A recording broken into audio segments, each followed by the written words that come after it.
প্রিয় ছাত্রছাত্রী, সকলে কেমন আছো? আশা করি সকলে ভালো রয়েছো। আজকের যে টপিকটি করানো হবে সেটি হচ্ছে ভারতীয় দর্শনের উৎস, লক্ষণ ও বৈশিষ্ট্য।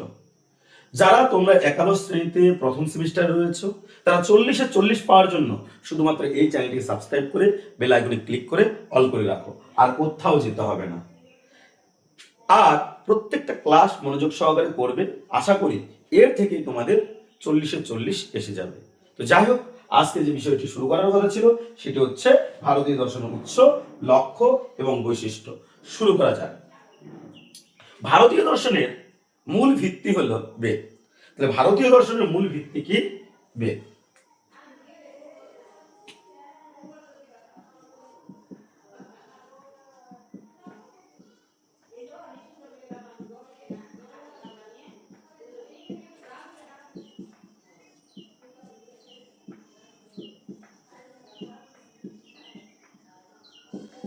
তাহলে কি বলা হলো? ভারতীয় দর্শনের মূল ভিত্তি হলো বেদ। ভারতীয় দর্শনের মূল ভিত্তি কি? বেদ। তাহলে ভারতীয় দর্শন মূলত কোথা থেকে এসেছে? বেদকে ভিত্তি করেই কিন্তু ভারতীয় দর্শন এসেছে। ক্লিয়ার? এখন বোঝা যাচ্ছে এই বেদ সম্পর্কে আমরা কিছুটা আগে জানব। বেদ শব্দটি এসেছে বিদ ধাতু থেকে। বেদ শব্দটি এসেছে বিদ ধাতুর সঙ্গে ঘৈ প্রত্যয় যোগ করে। আর এই বিদ ধাতুর অর্থ হলো জানা। এই অর্থে বেদ শব্দের অর্থ হলো জ্ঞান বা প্রজ্ঞা। তবে আমরা বেদ শব্দের অর্থ ধরতে পারি যথার্থ জ্ঞান বা প্রকৃষ্ট জ্ঞান বা প্রজ্ঞাকে। বোঝা গেল? তাহলে এখন আমরা একটু লিখে দিচ্ছি। তাহলে এই যে বেদ শব্দটি আসছে কোথা থেকে বললাম? বিদ ধাতুর সঙ্গে ঘৈ প্রত্যয় যোগ করে। তাহলে বিদ প্লাস ঘৈ। তাহলে এটা হবে কি? বিদ প্লাস ঘৈ। এই বিদ প্লাস ঘৈ হলো কি? বেদ। বিদ প্লাস ঘৈ থেকে এসেছে বেদ। এখন এই বিদ শব্দের অর্থ কি বললাম? জানা। এই অর্থে তাহলে বেদ শব্দের অর্থ কি? বেদ শব্দের অর্থ হলো যথার্থ জ্ঞান। যথার্থ জ্ঞান, বা আমরা এটাকে বলতে পারি প্রকৃষ্ট জ্ঞান। প্রকৃষ্ট জ্ঞান। ঠিক আছে? তাহলে ভারতীয় দর্শন কোথা থেকে আসছে সেটা আমরা জানতে পারলাম। এখন এই বেদ সম্পর্কে আমরা কিছুটা জানবো। তাহলে এই বেদ চারটি। তাহলে বেদ কয়টি? চারটি। তাহলে বেদের সংখ্যা কয়টি? চারটি। যার একটি হলো ঋক, সাম, যজুর, অথর্ব। তাহলে একটি হলো কি? ঋক, 2 নাম্বার সাম, 3 নাম্বার হচ্ছে যজুর এবং 4 নাম্বার হচ্ছে অথর্ব। ঋক, সাম, যজুর, অথর্ব। তাহলে এই ঋক, সাম, যজুর, অথর্ব এগুলো আবার কি? প্রত্যেকটারই 4টি করে অংশ রয়েছে।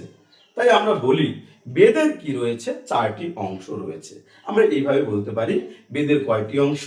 বেদের হলো 4টি অংশ। যদি বলে বেদের সংখ্যা কয়টি, তাহলে আমরা লিখব 4টি। একটু লিখে দিচ্ছি। বেদের সংখ্যা 4টি। তাহলে বেদের সংখ্যা কয়টি? 4টি। কি কি? ঋক, সাম, যজুর, যজুর এবং অথর্ব। অথর্ব কি কি বলা হলো? বেদের সংখ্যা হলো 4টি। তার মধ্যে ঋক হলো সবথেকে প্রাচীনতম সাহিত্য বলতে পারি বা গ্রন্থ বলতে পারি। তাহলে এই যে ঋগ্বেদ হলো পৃথিবীর সর্বপ্রাচীনতম কি? গ্রন্থ। তাহলে প্রাচীনতম। তাহলে সর্বপ্রাচীনতম গ্রন্থ বলা হয়। তাহলে সর্বপ্রাচীনতম গ্রন্থ কাকে বলা হয়? ঋগ্বেদকে। ঠিক আছে? পরীক্ষায় যদি আসে তাহলে আমাদের লিখতে হবে ঋগ্বেদ। তাহলে তবে এই বেদগুলো কয়টি অংশে বিভক্ত? 4টি অংশে বিভক্ত। যদি বলে বেদের অংশ কয়টি, তাহলে কিন্তু একটু আলাদা লিখতে হবে। বেদের অংশ, বেদের অংশ 4টি। তাহলে বেদের অংশ 4টি, কিন্তু অ্যান্সারটা হবে কিন্তু একটু আলাদা, ঠিক আছে? তাহলে বেদের অংশ কয়টি? 4টি। এখন আমরা সেটাকে কি করব? যথা দিয়ে লিখবো। বেদের অংশ হলো 4টি, একটু বলে দিচ্ছি। মন্ত্র বা সংহিতা, ব্রাহ্মণ, আরণ্যক এবং উপনিষদ। মন্ত্র বা সংহিতা, ব্রাহ্মণ, আরণ্যক এবং উপনিষদ। তাহলে বেদের অংশ কয়টি বলা হলো? 4টি। তাহলে একটি কি বললাম? মন্ত্র, মন্ত্র বা সংহিতা, এটা একটা 2 নাম্বার। মন্ত্র বা সংহিতা। ব্রাহ্মণ, ব্রাহ্মণ। 3 নাম্বার আরণ্যক, আরণ্যক এবং 4 নাম্বার উপনিষদ, উপনিষদ। ঠিক আছে? এই উপনিষদের আরেকটা নাম হচ্ছে বেদান্ত, বেদান্ত। তাহলে উপনিষদের আরেক নাম হচ্ছে কি? বেদান্ত, বা এটা আমরা বলতে পারি বেদান্ত। তাহলে বেদের 4টি অংশ, মন্ত্র বা সংহিতা, ব্রাহ্মণ, আরণ্যক এবং উপনিষদ, বা এটাকে বলে বেদান্ত। তো এই বেদান্ত বা উপনিষদেই কিন্তু মূলত দর্শন তত্ত্বের আলোচনা রয়েছে। তাহলে এই উপনিষদে কি রয়েছে? মূলত দর্শন তত্ত্বের আলোচনা রয়েছে। এই বেদান্ত বা উপনিষদকে বেদান্ত বলা হয় কেন? অনেক সময় প্রশ্ন হয়, উপনিষদকে বেদান্ত বলা হয় কেন? বেদের শেষ ভাগ। তাহলে উপনিষদ হলো বেদের শেষ ভাগ, তাই উপনিষদকে বেদান্ত বলা হয়ে থাকে। একটু স্ক্রিনশট করে নাও, কারো যদি লিখতে সমস্যা হয় স্ক্রিনশট করে নাও। তাহলে আমরা এর পরবর্তী বিষয়ে চলে যাব, যে এই বেদকে আমরা আবার কি করতে পারি? এই বেদকে আমরা বলতে পারি শ্রুতি। তাহলে বেদের অপর নাম কি? তাহলে বেদকে আমরা বলতে পারি কি? শ্রুতি।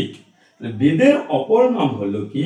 বেদের অপর নাম, অপর নাম হলো শ্রুতি। তাহলে বেদের অপর নাম কি? শ্রুতি। পরীক্ষায় হয় বেদের অপর নাম কি? শ্রুতি। কেন বলা হয়? কারণ এটা তোমরা শুনে রাখো, বেদের অপর নাম শ্রুতি বলা হয় কেন?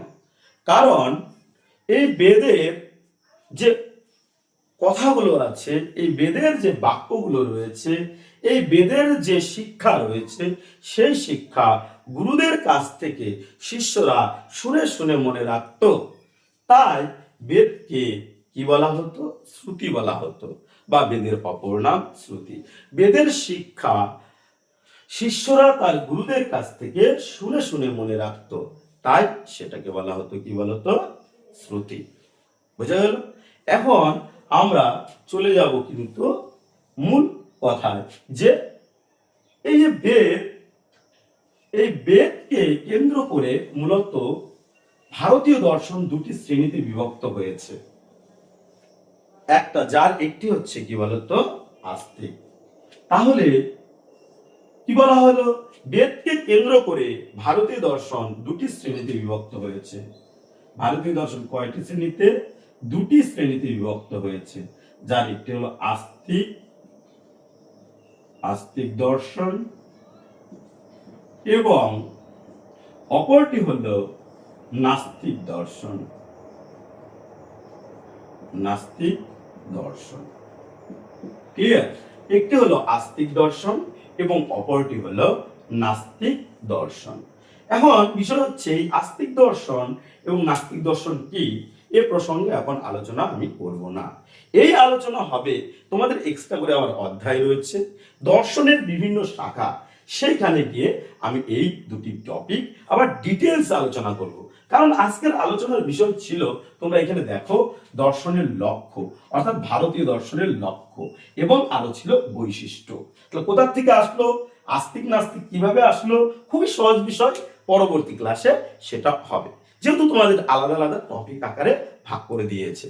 তার জন্য এই টপিকটা আমরা আবার আলোচনা যেহেতু করবই এক্সট্রা করে, এর পরবর্তী ক্লাসে, তার জন্য এটা এখন আমি আর করছি না।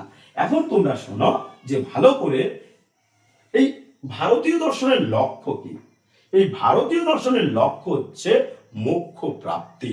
তাহলে এই ভারতীয় দর্শনের লক্ষ্য কি? এই ভারতীয় দর্শনের লক্ষ্য হচ্ছে মোক্ষ প্রাপ্তি। মোক্ষ প্রাপ্তি, ক্লিয়ার? তাহলে মোক্ষ প্রাপ্তি মানে কি? মুক্তি প্রাপ্তি। মোক্ষ প্রাপ্তি মানে হচ্ছে মুক্তি প্রাপ্তি, বোঝা গেল? আর এই ভারতীয় দর্শনে মূলত বলা হয়েছে 3 প্রকার দুঃখের কথা বলা হয়েছে। এই 3 প্রকার দুঃখ থেকে আমরা পরিত্রাণ পাওয়াই হলো আমাদের ভারতীয় দর্শনের মূল লক্ষ্য।